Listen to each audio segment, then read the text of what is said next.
ভালোবাসা যেহেতু প্রবল হতে পারে, আমি ঢাকাতে রাজশাহী বিশ্ববিদ্যালয় থেকে পড়ালেখা শেষ করে এসে আমার কাছে মনে হতো ঢাকাতে এসে রাজশাহী বিশ্ববিদ্যালয়ের একজন শিক্ষার্থী হিসেবে পারিবারিক পরিচয় ছাড়া ইউনিভার্সিটির শিক্ষার্থী হিসেবে খুব কম বন্ধু আমার আছে।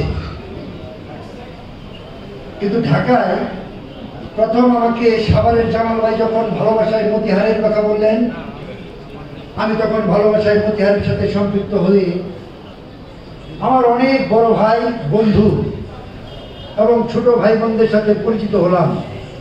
বুকটা ভরে গেল, অনেকটা সাহসী হলাম।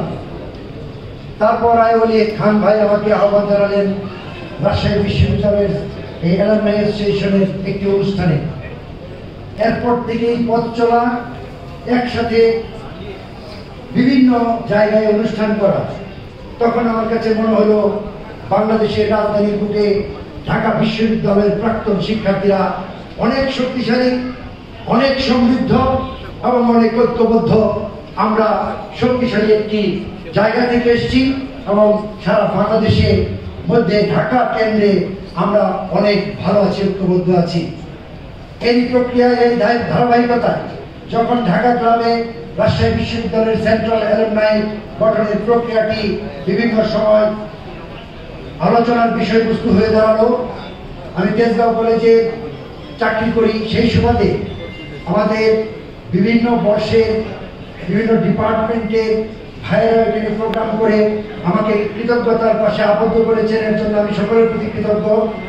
যখন এই অ্যালামনাই গঠনের প্রক্রিয়াটি খুব জোরালোভাবে চলছে, তখন আমি বেশ কয়েকটি প্রোগ্রামে এসে আমার কাছে মনে হয়েছিল এটি একটি মহৎ উদ্যোগ।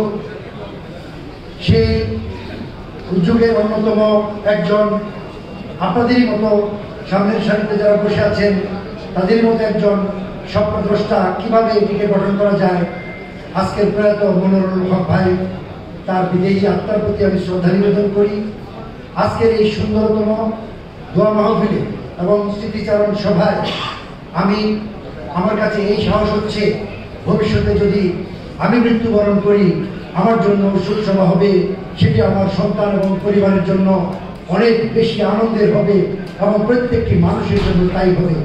আজকে সারা বাংলাদেশ থেকে আগত যে সমস্ত রাবিয়ান প্রাক্তন, যে সমস্ত রাবিয়ানরা আমরা এসেছি, আমাদের ঐক্যবদ্ধ প্রয়াস যেন ভবিষ্যতে রাজশাহী বিশ্ববিদ্যালয়ের শিক্ষার উন্নত মানকে সারা বাংলাদেশের মধ্যে একটি উন্নত শিখরে নিয়ে যেতে পারে, সেটি হবে আজকের স্মরণ সভায় আমরা রোহের মাগফিরাতের মধ্য দিয়ে যদি আমরা সেই কাজটুকু করতে পারি, তাহলে এই স্মরণ সভা সফল হবে। তাহলেই আমাদের মনোরুল হক ভাইয়ের আত্মা শান্তি পাবে। যে বিষয়টি নিয়ে একজন বক্তা বলেছেন, আমি আয়ুব ভাইকে অনুরোধ করব, সম্মানিত সকল বড় ভাইদের অনুরোধ করব, আমরা যেন বিতর্ককে এড়িয়ে আমরা যেন সুন্দরভাবে সামনের দিকে এগিয়ে যাওয়ার পথকে আরো সুদৃঢ় করতে পারি। এই প্রক্রিয়াতে আমরা ঐক্যবদ্ধ থাকবো। আমি আমার বক্তব্য দীর্ঘায়িত না করে আমি মনোরুল হক ভাইয়ের পরিবারের প্রতি গভীর সমবেদনা জ্ঞাপন করছি। রাজশাহী বিশ্ববিদ্যালয়ে আমি সাফল্য কামনা করছি। আমাদের ঐক্যবদ্ধ প্রয়াস এই সমাজ পরিবর্তনে, স্মার্ট বাংলাদেশ বিনির্মাণে এবং ডেমোগ্রাফিক ডিভিডেন্ডে বাংলাদেশের এই সুযোগ রাজশাহী বিশ্ববিদ্যালয়ের শিক্ষিত ছেলেমেয়েরা গ্রহণ করবে। ঢাকাতে যেন আমরা রাজশাহী বিশ্ববিদ্যালয়ের বেকার শিক্ষার্থীদেরকে সহযোগিতা করতে পারি, তার জন্য একটি সেল গঠন করার মধ্য দিয়ে তাদেরকে আমরা যেন বিভিন্ন চাকরি ব্যবসায় উৎসাহিত করতে পারি, এটি হবে আমাদের অ্যালামনাইয়ের মূল উদ্দেশ্য। আমি মনোরুল হক ভাইয়ের প্রতি গভীর শ্রদ্ধা নিবেদন করে তার বিদেহী আত্মার প্রতি মাগফিরাত কামনা করে আমি আমার বক্তব্য শেষ করছি। জয় বাংলা, বাংলাদেশ চিরজীবী হোক।